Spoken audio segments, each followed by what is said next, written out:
Toastmaster, winner of 2011 Divisional International Speech Contest, working in Saudi Aramco. Please help me to welcome Toastmaster Zawad.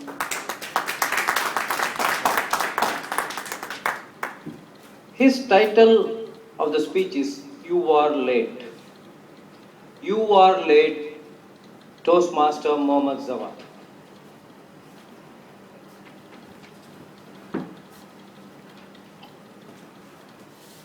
Five years ago, I was not interested in the work of Brian Tracy, Zig Ziglar, or Stephen Covey.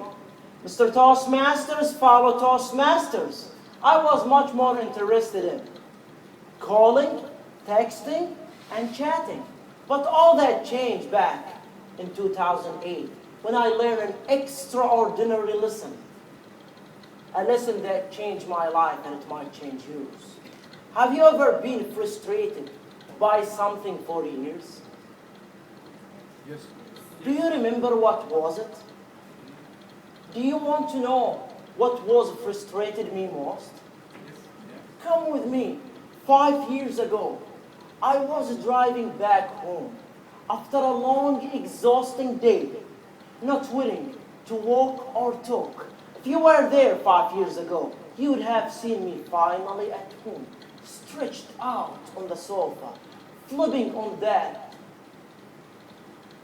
satellite channels, one after another. Nothing was attracting my attention until I spotted one of the storytellers that I love to listen to. And here is what he said. There were 10 years old kids going to the mosque to study the Holy Quran. But the scholar was always late. The first day, he was late by 15 minutes. So they waited and they accepted the fact.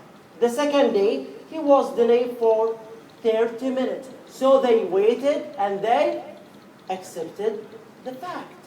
The third day, he was late by 45 minutes. So they waited and they did not accept it.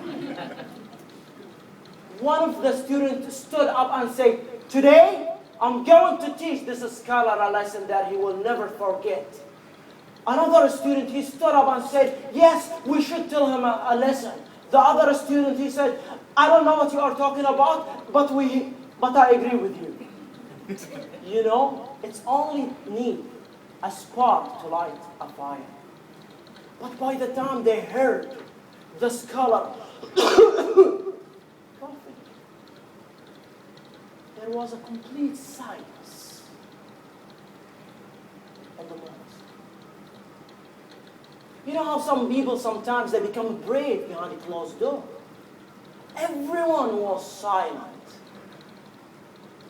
except one. He took a deep breath and stood up and said, sir, please respect our time and don't come late again. All the student was eagerly looking to the scholar's reaction, wanting to see what he's going to do. The scholar looked down for a second and said, you are late, okay?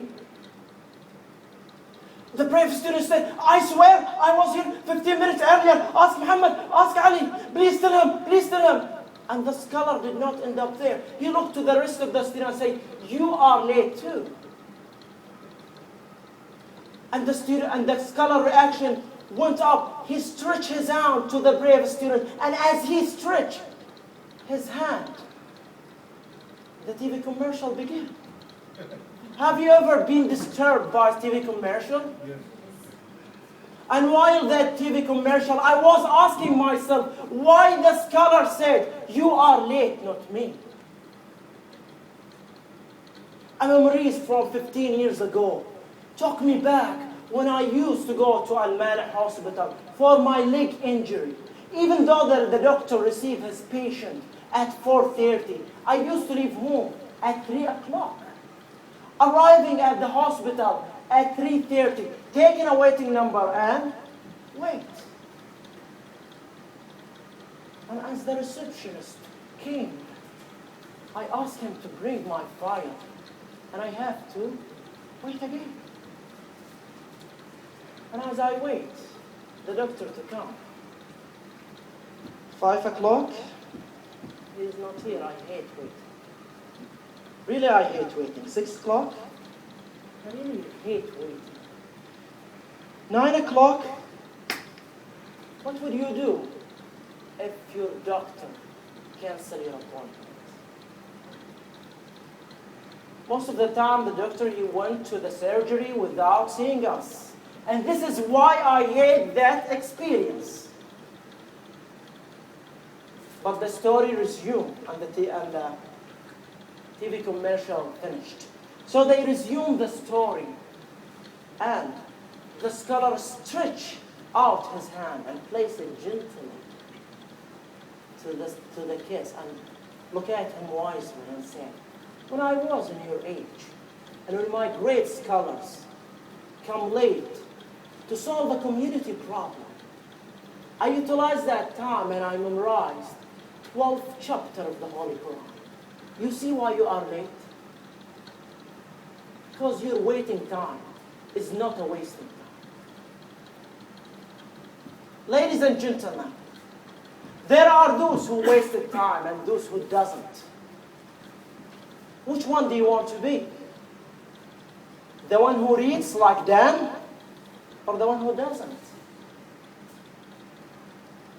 Now, 5 years ago, now after 5 years, you hardly see me without a book.